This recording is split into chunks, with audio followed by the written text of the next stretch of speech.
시므이요. 고아세 아들들은 아므람과 이스할과 헤르본과 우시엘이요. 고아세 나이는 133세였으며 무라리의 아들들은 마흘리와 무시니 이들은 그들의 족보대로 레위 족장이요. 아므람은 그들의 아버지의 누이 요게벳을 아내로 맞이하였고 그는 아론과 모세를 낳았으며 아므람의 나이는 137세였으며 이스할의 아들들은 고라와 네벡과 시그리요.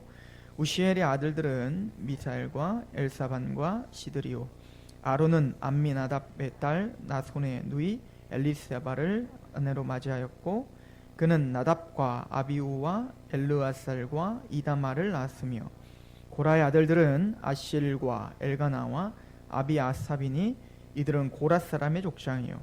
아론의 아들 엘르아살은 부디엘의 딸 중에서 아내를 맞이하였고 그는 비느하스를 낳았으니 이들은 레위 사람의 조상을 따라 가족의 어른들이라. 이스라엘 자손을 그들의 군대대로 애굽 땅에서 인도하라 하신 여호와의 명령을 받은 자는 이 아론과 모세요. 애굽 왕 바로에게 이스라엘 자손을 애굽에서 내보내라 말한 사람도 이 모세와 아론이었더라. 아멘. 강해를 하다 보면 벽에 부딪힐 때가 좀 있어요. 강해라는 것은 내가 하고 싶은 구절들을 발췌해서 내가 하고 싶은 이야기를 하는 설교가 아니잖아요. 성경에서 하는 얘기를 그대로 순서에 따라서 그 책의 메시지의 흐름 속에서 이 메시지가, 이 구절이 어떤 의미가 있는지를 말씀이, 성경이 말하게 하는 것, 이게 강해 설교지 않습니까? 강해 설교가들의 가장 큰 고민은 이런 구절들인 거예요. 여러분들도 성경을 읽다 보면 항상 뛰어넘는 게 있죠. 바로 족보 이야기입니다. 하나님 도대체 나랑 상관도 없는 족보 이야기를 이렇게 길게 써줬나, 이런 거에 고민을 하죠. 그래서 족보를 끝까지 읽는 사람들은 거의 없습니다. 그냥 누가 낳았다더라 하고 그냥 훅 넘어가죠. 제가 이 족보를 한 30분 동안 그렸어요. 누가 누구를 낳고 누가 누구를 낳고. 그래서 깨달은 게 하나 있는데 아론과 모세의 아버지는 고모랑 결혼했다. 이걸 제가 깨달았죠. 20절인데요. 아므람은 그들의 아버지의 누이, 고모인 거죠. 요게벳을 아내로 맞이하였고 그는 아론과 모세를 낳았으며 아므람의 나이는 137세였다. 사실은 그 고모랑 결혼을 하는 것은 레위기에 철저하게 금지되어 있는 것입니다. 친족과 결혼하는 건 철저히 금지되어 있었는데 이 족보에서는 별로 그거에 대한 관심이 없죠. 단 혈통적으로 유대인의 혈통과 결혼했다는 거에 더 관심이 있는 것 같아요. 그러면 고모랑 결혼한 게 죄가 아닐까요? 죄입니다. 우리가 그 마태복음 1장에 나오는 족보들의 이야기를 보면 특이한 점들이 있죠. 그 특이한 점은 그 족보에 여자의 이름이 들어간다는 겁니다. 원래는 족보에는 남자 이름만 들어가는데 마태복음의 족보에는 여자 이름이 들어가요. 몇 명이 나오죠? 근데 그 여자들은 다 유명한 사람들이에요. 근데 그 유명한 여자 이름들, 족보에 들어간 여자 이름들은 그냥 평범한 사람이 없어요. 그죠? 예를 들어서 유다와 결혼을 했던 다말 같은 경우는 며느리죠. 며느리와 잠자리를 해서 아들을 낳은 거예요. 죄입니다. 그죠? 또 라합 같은 경우는 창녀였고요. 이방인인데다 가나안 여인인데 창녀였고요. 그리고 룻 같은 경우는 이방 여인이었고요. 모함 여인이었죠. 또 바세바는 어떻죠? 아예 족보에 뭐라고 써 있냐면 다윗이 우리아의 아내에게서, 이름도 안 써 있어요. 그냥 우리아의 아내, 그러니까 남의 부인을 데려다가 솔로몬 낳았다, 이렇게 족보에 기록이 돼 있다는 말이에요. 그러니까 여자들이 기록되어 있는데 그 여자들의 족보에 들어간 사람들의 신상을 우리가 살펴보면 죄인들이었고 자격이 되지 않으며, 그리고 족보에 들어갈 수 없는데 예수 그리스도의 반열, 예수 그리스도를 낳는 조상이 되더라는 것이죠. 굉장히 큰 상징적인 의미가 있죠. 사실은 성경에 나오는 이 족보들은 두 가지를 우리에게 설명해 줍니다. 첫 번째는 혈통적 정통성. 그러니까 특히 유대인들에게 있어서 족보가 중요한 이유는, 족보를 빼놓지 않고 자꾸 이야기하는 이유는 아브라함의 자손이다 라고 하는 것을 증거해야 됐기 때문에 그렇습니다. 대표적으로 마태복음 1장에 예수님이 태어난 족보를 이야기하는데 처음 시작할 때 아브라함과 다윗의 자손 예수 그리스도의 세계라 이렇게 표현한단 말입니다. 그러니까 이 족보는 그냥 족보 이야기가 아니라 바로 언약의 자손의 족보를 말하는 거죠. 즉 예수 그리스도를 날, 그 씨를 날, 그 자손을 날 언약의 반열 가운데 있는 족보를 우리에게 설명해 주는 거다.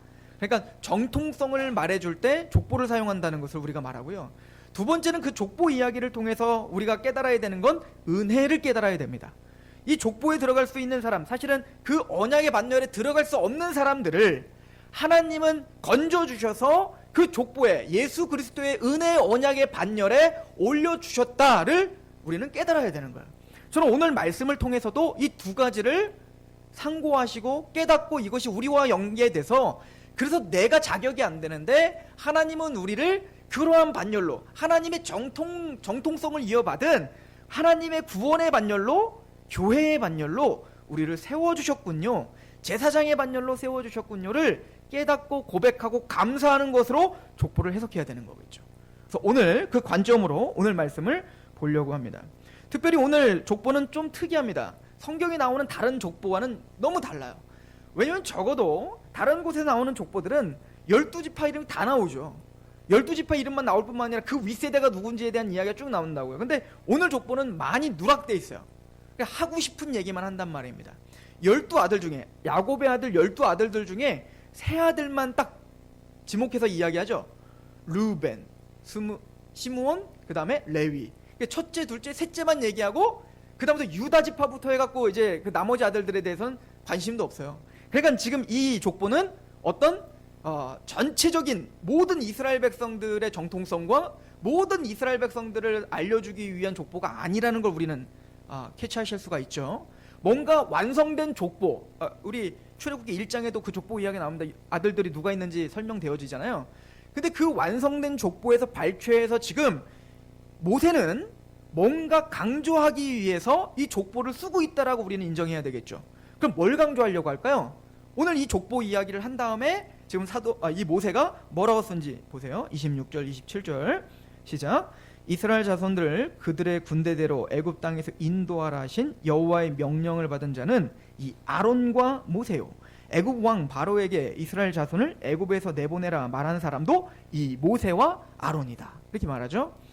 이 족보를 모세가 뜬금없이 갑자기 기록한 이유가 뭐냐면 아론의 정통성을 확립시켜주기 위한 거예요. 사실은 이 출애굽기를 보고 있는 원독자들, 이스라엘 백성들, 구원받은 이스라엘 백성들에게 있어서 모세의 권위와 모세의 정통성을 의심할 사람은 아무도 없습니다. 하나님의 말씀을 직접 들었고 그 모세를 통하여 그 홍해가 갈라졌는데 무슨 정통성이 필요해요? 이미 하나님이 글을 쓰고 있다는 확증이 있는데, 근데 중요한 건 누구의 정통성이 필요했냐면 아론의 정통성이 너무너무 중요했습니다. 왜냐하면 모세와 아론은 죽어도 앞으로 아론의 자손들이 이스라엘 백성들을 인도하는 지도자들이 되어야 됩니다. 앞으로 여호수아가 가나안 땅을 정복한 이후에 이제는 이스라엘 백성들을 가르치고 하나님의 율법을 가르치고 하나님의 말씀대로 제사를 드리고 성전을 맡아서 도맡아서 그렇게 하나님의 지도자로서 서 있어야 될 사람들이 누구예요? 아론의 지파잖아요. 제사장의 지파란 말입니다. 그러니까 모세는 하나님의 백성들에게 그 아론의 제사장의 정통성을 확립시켜줘야 될 필요가 있었고, 그래서 이 족보는 아론을 부각시키는 족보입니다. 그래서 보시면 나중에 그 아므람에게서 자식을 낳는데 두 아들을 낳죠. 누구냐면 아론과 모세가, 아론과 모세는 형제죠. 아론이 형입니다. 그런데 그 아론과 모세를 낳았는데 모세에 대한 족보는 누락시키죠. 모세는 자기가 쓰면서도 자신의 족보를 끼워넣지 않아요. 그냥 아론의 족보에만 관심을 갖습니다. 그죠? 그래서 아론에게 지금 뭔가 그 정통성을 확립시켜주기 위한 족보다라는 것을 우리가 확인해 볼 수가 있습니다. 그래서 모세는 글을 쓸 때 의도적으로 이렇게 쓰고 있어요. 26절에 보면 이스라엘 자손들은 그들의 군대대로 애굽 땅에서 인도하여 하신 여호와의 명령을 받은 자들인데, 이는 누구부터 쓰고 있죠? 아론과 모세. 성경은 중요한 사람을 앞에 쓰는 겁니다. 즉 아론과 모세라고 쓰고 있습니다. 그러니까 모세보다도 누구를 앞에 쓰고 있어요? 아론을 앞에 쓰고 있어요. 그럼 아론이 모세보다 높다는 얘기예요? 아니에요. 그래서 그 뒤에는 또 뭐라고 하죠? 바꿔서 쓰죠. 애굽 왕 바로에게 이스라엘 자손을 애굽에서 내보내라 말한 사람도 이 모세와 아론. 그러니까 모세와 아론, 아론과 모세, 이걸 바꾸어 쓰면서 모세와 아론을 동등하게 지금 취급하고 있는 걸 볼 수 있죠. 그러니까 하나님이 나를 지목하여 나를 선택하여 하나님의 지도자로 세웠던 것처럼 아론도 동일한 권위로 지금 하나님은 제사장으로 세웠으니 앞으로 너희들 아무 말도 하지마, 그 제사장의 그 말씀에 순복하고 따라라 라고 하는 그 권세를 부여하고 있는 겁니다. 그리고 재밌는 건 그 레위 지파 이야기가 아론에게 집중되고 있는데 갑자기 뜬금없이 레위 지파 중에 한 사람의 이름과 그 사람의 자녀들의 이름이 나와요. 누구죠? 여러분들이 잘 아는 사람이 나오죠. 23절 보세요. 아론은 아미나답의 딸 나손의 누이 엘리세벨을 아내로 맞이하고 그는 나답과 아비우와 엘르아살과 이다말을 낳았다. 그래서 아론에 대한 이야기가 나온 다음에 모세도 안 나왔는데, 모세에 대한 자녀들도 안 나오는데 누구 이야기가 갑자기 나오죠? 아론의 사촌이에요. 사촌인 고라에 대한 이야기가 나옵니다. 24절. 고라의 아들들은 아실과 엘가나와 아비아삽이니 이들은 고라 사람의 족장이요. 갑자기 고라의 족보를 이야기한단 말입니다. 고라가 누구죠? 나중에 아론의 제사장 직분을 반격하여, 야 우리도 똑같은 레위 사람인데 왜 아론 지파만 제사장 하냐? 우리도 제사장 할 수 있다. 너만 제사장 하냐? 라고 그 하나님이 부여하신 그 아론의 제사장권, 대제사장권을 반격하는 인물로 고라가 나오고, 그 고라는 살육을 당하죠. 그 그 씨가 완전히 그냥 다 죽어버리잖아요. 의도적으로 지금 모세는 아마 그 고라의 반역과 이런 모든 사건들이 일어난 이후에 아마 이 족보를 쓰고 있었을 거예요. 그렇겠죠. 모든 사건이 끝난 이후에 모세는 이제 그것들 정리해가지고 출애굽기에 썼을 거 아닙니까? 그러니까 모세는 지금 이 족보를 쓰면서 뭐를 염두에 두고 있는 겁니까? 아론의 제사장 직분의 정통성인 겁니다. 하나님은 아론을 선택했고 아론을 통해서 제사장 직분을 주신 것이 하나님의 뜻이니, 나를 섬기듯, 내가 나를 섬긴다는 것은 모세를 섬긴다는 게 아니라 하나님이 시내산에서 십계명을, 율법을 모세를 통해서 주신 것을 하나님의 권위로 받아들여 너희들의 모든 신앙과 모든 삶에 권위를 실는 그런 권위로 삼듯, 나를 그렇게 보듯, 내가 전파했던 말씀을 그렇게 보듯 이 아론의 제사장 직분도 그렇게 신적 권위로 정통성 있게 봐야 된다. 이것을 이 족보를 통해서 지금 변증하고 있는 거예요. 또 이 족보를 통해서 지금 선포하고 있는 족보입니다. 자, 그러면 하나님께서는 왜 레위를 선택했을까? 왜 레위 중에 아론을 선택했을까가 오늘 말씀의 핵심입니다. 그리고 또 하나님은 아론을 제사장으로 삼으신 것처럼 오늘 하나님의 정통성, 하나님의 선택 가운데 누구를 제사장으로 세우시죠? 물론 예수님입니다. 근데 그 예수 그리스도 안에 있는 누구를, 저와 여러분들을 제사장으로 삼으셨다고요. 하나님은 왜 그러한 권세와 왜 그런 하나님의 특권을 여러분들에 부여해 주신 겁니까? 아론을 그런 정통성 있는 제사장으로 세우시고 그것을 지금 선포하시는 하나님의 마음을 이해하면 왜 하나님은 우리를 제사장으로 삼으셨는지, 왜 하나님은 우리는 하나님의 선택을 받은 정통성 있는 제사장이 되었는지를 알 수 있겠죠. 오늘 말씀의 핵심은 그것입니다. 오늘 족보를 통해서 그 이야기를 하려고 하는 것입니다. 레위 이야기를 먼저 했으면 좋겠습니다. 하나님이 12지파 중에 왜 레위를 선택했을까? 근데 레위를 연구해 보면 재밌습니다. 레위는 사실은 이제 야곱이 12아들들에게 축복하는 장면이 있거든요. 이게 창세기 49장에 나오잖아요. 그 축복하는 장면에 보면 레위를 어떻게 축복했는지, 과연 하나님이 레위를 향해서 어떤 기가 막힌 축복을 했기에 이렇게 하나님이 제사장으로 선택했는지, 그걸 먼저 확인해 볼 필요가 있겠죠. 창세기 49장 가봅시다.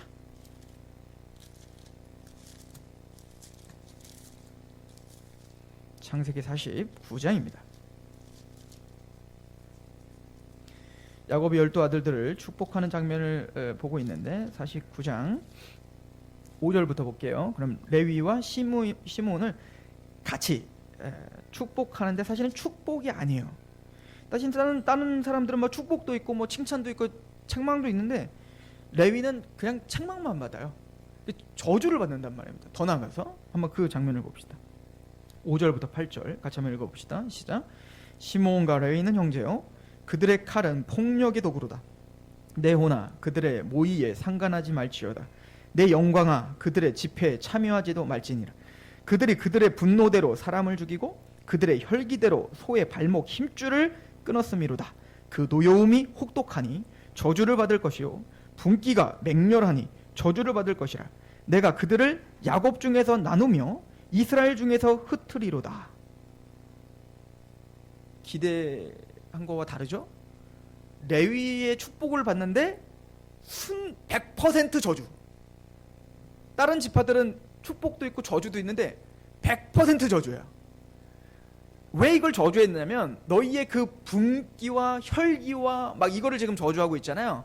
이게 왜 그러냐면 이 시므온과 레위가 같이 저주받는 이유가 여러분들이 잘 알았던 사건이 있어요. 야곱이요 베델에 갔다가 라반네 삼촌네 집에서 고생하여 하나님의 은혜로 이제 많은 재산을 증식하여 하나님의 은혜를 받고 다시 에서를 만나러 가죠. 그래서 야복 강가에서 하나님을 만나는 장면이 끝나고 원래는 베델에서 하나님과 약속을 했죠. 야곱이 내가 이 베델에서 하나님의 집인 이 베델에서 제단을 쌓고 하나님을 섬기고 당신은 나의 하나님이 될 것이고 나는 10분의 1을 당신께 드리겠습니다. 이렇게 약속을 했단 말이에요. 근데 이 야곱이 어떻게 했냐면 그 베델로 올라가기 전에 하나님의 은혜로 형과 화해를 하고 베델까지 가야 되는데 베델까지 안 가고 세겜에서 멈췄단 말이에요. 그리고 세겜에서 어떤 일이 벌어졌냐면 그 디나가 아빠 말도 안 듣고 밖에 돌아다니다가 그 세겜 땅에 있는 추장 아들인 세겜, 이름이 세겜이에요. 그 세겜이라고 하는 그 추장 아들에게 강간을 당하게 됩니다. 심각한, 이것은 사실은 하나님이 야곱에게 하실 말씀이 있는 거죠. 이 사건 이후에 뭐라고 합니까? 너는 빨리 나랑 약속한 베델로 가. 이제는 너는 이스라엘이 됐으니까 이스라엘답게 나와 약속한 약속을 지키라는 건 말이야 라고 하나님은 야곱을 닥달하시는 장면이란 말이에요. 그런데 그때 그 세겜이 보니까 그 디나가 너무 좋은 거예요. 너무 좋은 겁니다. 그러니까 이 세겜이 어떻게 했냐면 야곱에게 찾아와서 내가 정말 죄송합니다. 내가 정말 잘못했습니다. 그런데 내가 당신의 딸 디나가 너무 좋습니다. 내가 그 딸을 좀 결혼을 하고 싶으니 나에게 주십시오. 진심으로 사랑했던 것 같습니다.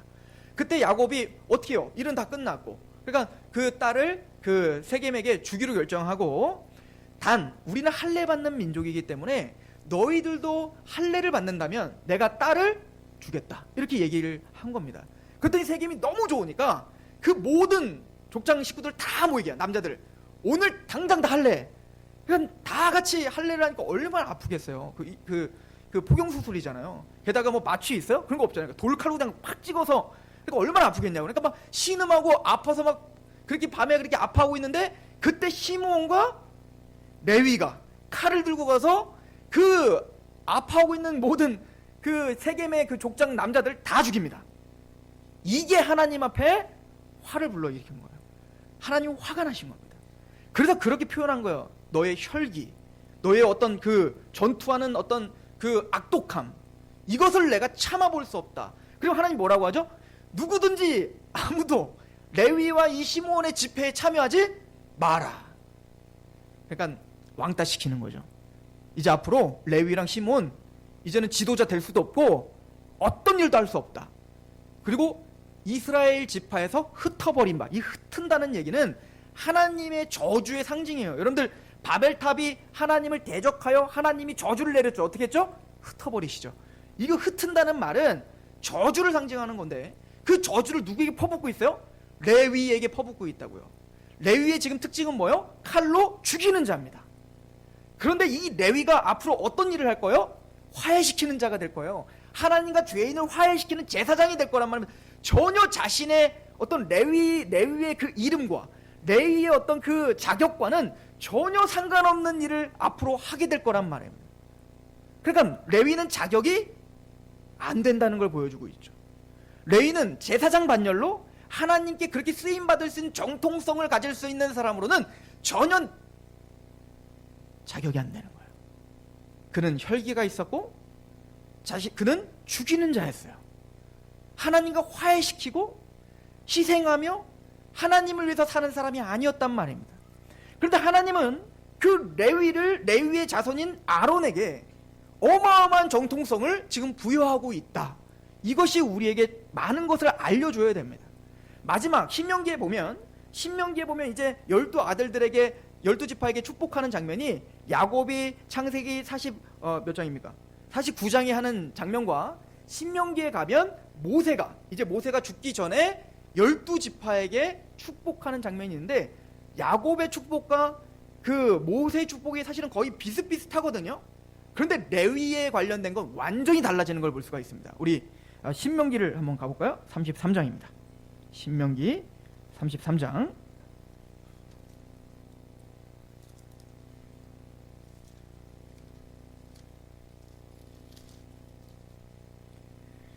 모세가 12아들들 12지파에게 축복을 하면서 레위를 향한 축복을 이렇게 합니다. 33장 8절에서 11절인데요. 레위에 대하여는 일러스되 주의 둠밈과 우림이 주의 경건한 자에게 있도다. 이 둠밈과 우림은 제사장이 갖고 있는 돌이에요. 이거는 뭐냐면 이제 하나님의 뜻을 분별할 때 그 둠밈과 우림을 가지고 분별하는 거예요. 그러니까 이 아론은, 이 레위 지파는 어떠한 특권이 있어요? 하나님의 뜻을 분별하며 하나님의 뜻을 선포하는 중요한 직분을 레위 직분이 가져요. 그리고 뭐라고 표현하냐면 경건한 자라고 표현합니다. 누가? 레위가. 완전히 다르죠. 야곱이 했던 건 완전히 저주잖아요. 흩어버릴 거야. 너는 혈기가 있고 너는 죽이는 자고 상종도 하지 말고 아무 집회도 참여하지 마. 그렇게 선포했던 저주가 갑자기 어마어마한 축복으로 바뀌어버린단 말입니다. 계속 봅시다. 우리 8절 다시 보시면 주의 둠밈과 우림이 주의 경건한 자에게 있도다. 주께서 그를 마사에서 시험하시고 무리바 물가에서 그와 다투셨도다. 자, 이 사건은 뭐죠? 여러분들이 잘 아는 것처럼 마사 사건이 뭐예요? 또 무리바 사건이 뭡니까? 자, 예를 들어서 무리바 사건은 그거잖아요. 물이 없어서 하나님께 모든 백성들이 원망하고 조금만 참으면 거기 하나님이 엘림 주실 텐데, 근데 그걸 못 믿고 하나님을 의지하지 못하고 그렇게 하나님을 시험했단 말입니다. 그죠? 그런데 그런 시험의 과정 속에 아론과 모세는 누구 편이 되어 있었죠? 하나님의 편이 되어 있었단 말입니다. 그걸 설명하고 있는 겁니다. 하나님이 이스라엘 백성들과 다툴 때 그때 아론과 모세는 하나님의 편에 서 있었습니다. 그것 때문에 그러면 이렇게 저주가 축복으로 바뀌었는가 더 봅시다. 9절, 그는 그의 부모에 대하여 이르기를 내가 그를 보지 못하였다 하며 그의 형제들을 인정하지 아니하였으며 그의 자녀를 알지 아니한 것은 주의 말씀을 준행하고 주의 언약을 지킴으로 말미암는다라고 표현합니다. 사실은 이 아론과 그의 아들들, 그리고 아까 그 아들들이 있죠. 그 아들들 중에 사실은 그 아들들 중에 누구에게 집중을 하냐면 바로 엘르앗살로 집중하고 있는 모습을 볼 수가 있어요. 우리 말씀을 하나 좀 봤으면 좋겠는데, 우리 출애굽기 우리 민수기 한번 보세요. 민수기 25장에 보면 이런 장면이 나옵니다. 민수기 25장. 지금 하나님의 뜻을 어떻게 레위 지파, 특별히 그 아론 지파가 준행을 했는지 보시면 민수기 25장 6절부터 볼게요.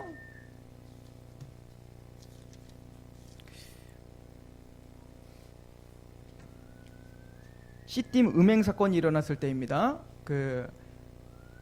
발람에 의해서 꼬심을 당해서 이스라엘 백성들이 하나님을 떠나 시딤에서 음행한 그 사건, 그 때문에 어마어마한 많은 사람들이 죽었죠.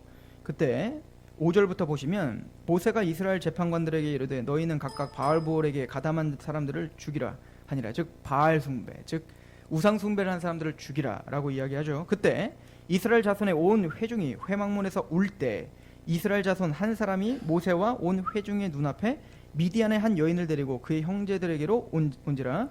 제사장 아론의 손자 엘르앗살의 아들 비느하스가 보고 회중 가운데에서 일어나 손에 창을 들고 그 이스라엘 남자를 따라, 그러니까 그 아론의 아들들 중에는 잘못된 사람도 있었지만 이 아론의 아들 엘르앗살, 또 엘르앗살의 아들 이 비느하스는 어떻게 했죠? 이스라엘 백성들이 시딤에서 하나님을 떠나 음행 사건을 했을 때 하나님의 마음을 품고 칼을 들고 음행했던 자들을 싹 살육했던 일이 벌어집니다. 똑같죠. 살육을 했죠. 그런데 그 레위가 시므온과 야곱 그 사건에서 저주받았을 때의 그 살육은 자신의 혈기를 부리려고 했던 살육이었습니다. 근데 지금 완전 상황이 다른 거예요. 레위 지파의 그 아론의 손자인 비느하스도 똑같이 칼을 들고 가서 죽였단 말입니다. 근데 그때의 죽임은 그 혈기와 그 분노는 죄에 대한 분노였고 하나님을 떠난 것에 대한 분노였다는 것이죠. 그러니까 하나님은 그 레위 지파의 어떤 혈기와 그 분노를 하나님을 향한 분노와 하나님의 마음을 이해하는 분노로 바꿔주신 거죠. 이게 은혜인 거예요. 그러니까 레위 지파를 하나님이 선택하신 것은 결론적으로 이렇게 생각하시면 되는 거예요. 레위 지파 아론은 사실은 하나님 앞에 그런 하나님의 정통성 있는 제사장의 지파로 설 자격이 전혀 없다는 겁니다. 그런데 그런 전혀 없는 그들의 어떤 죄죠, 그들의 혈기죠. 그런데 그것을 가지고, 그 잘못된 것을 가지고 하나님은 그것을 역전시켜 하나님의 도구로, 하나님의 마음을 품어 하나님을 대적하는 자를 죽이는 도구로 하나님이 역전시키시는 은혜가 있는 거죠. 이게 성경이 가르쳐주고 있는 거예요. 사실은 그 사도 바울이 우리에게 이렇게 이야기하잖아요. 너희는 불의의 병기로 쓰임을 받지 말고 의의 병기가 되라 라고 이야기를 합니다. 여러분들, 불의의 병기는 뭐고 의의 병기는 뭘까요? 돈은 불의의 병기일까요? 의의 병기일까요? 성경은 의의 병기일까요? 불의의 병기일까요? 성경도 돈도 의의 병기인지 불의의 병기인지 아직 몰라요. 그게 누구의 손에 달렸느냐에 따라서 성경은 불의의 병기가 될 수도 있습니다. 성경을 가지고 진리가 아닌 것들을 가르치면 그건 불의의 병기가 된 거 아니겠어요? 그 돈이 더러운 겁니까? 돈이 왜 더러운 거예요? 하나님이 주신 복인데, 하나님이 우리에게 허락하신 것인데, 근데 그 돈을 하나님의 마음을 품어 하나님을 위해서 사용한다면 그것은 의의 병기가 되는 거 아니겠어요? 우리의 지식이 나를 교만하게 한다면 그것은 불의의 병기겠지만, 그 지식을 갖고 하나님의 말씀을 대언하고 더 겸손해진다면 의의 병기가 아니겠냔 말이에요. 하나님은 그런 자격이 안 되는 레위 지파를 들어 그들이 갖고 있는 것들을 역전시켜 하나님의 도구로 사용하시는 은혜가 있더라는 거 아니겠습니까? 하나님이 여러분들을 왕같은 제사장으로 세우시고 하나님이 정통성 있는 하나님의 자녀로 세우십니다. 왜입니까? 우리가 자격이 돼서? 아니에요. 우리는 레위처럼 그렇게 우리의 혈기와 내 욕심과 나의 어떤 만족을 채우려고 했던 사람들 아닙니까?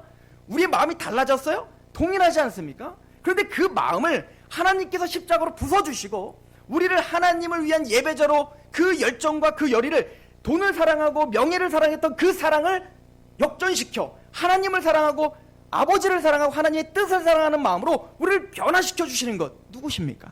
하나님 아니에 계셨어요?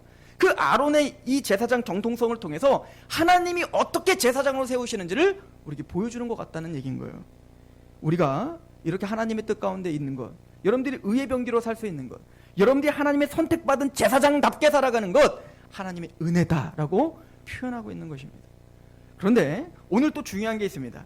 그 아론과 모세라고 이야기했다가 27절에는 뭐라고 해요? 모세와 아론입니다. 중요한 이야기입니다. 아론은 하나님의 정통성 있는 제사장인데 아론은 자기 멋대로 그 일을 하면 안 되는 거예요. 반드시 모세를 통해서 주신 계시를 따르셔야 돼요. 이거를 아론이 실수한 적이 있습니다. 미리암과 아론이 모세를 대적했잖아요. 미리암이 뭐라고 했습니까? 당신만 선지자냐? 나도 선지자다 하는 거야. 당신만 하나님 말씀 듣습니까? 나도 듣습니다. 그러니까 모세에게 주신 하나님의 말씀을 대적하여 나도 선지자 된다. 이게 뭐예요? 미리암과 아론이 했었던 일이잖아요. 나중에서 아론이 문둥병 걸리는 거 아닙니까? 즉 아론은 그때 깨달았어야 돼요. 그리고 우리에게 보여주는 건 뭐죠? 그 제사장 직분이라는 것은, 그 정통성이라는 것은 너 자체적으로 이제 네가 올바른 사람들에게 네 마음대로 해가 아니에요. 누구의 권위에 복종하는 제사장이어야 됩니까? 모세의 권위, 모세의 입이 돼야 되지 자기가 머리가 되면 안 되는 거예요. 모세가 말하는 것만 대언하면 되는 겁니다. 이 얘기는 무슨 얘기입니까? 누가 모세예요? 목사가 모세고 여러분들은 아론인 거예요? 그런 얘기 아니죠? 여기서 모세는 뭐예요? 말씀을 말하는 겁니다. 성경을 말하는 거예요.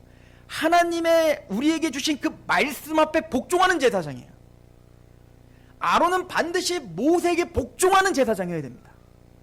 그래서 모세가 준 그 말만 전하면 되는 거예요. 그래서 그 모세와 아론을 통하여 누구를 이제 부셔버릴 겁니까?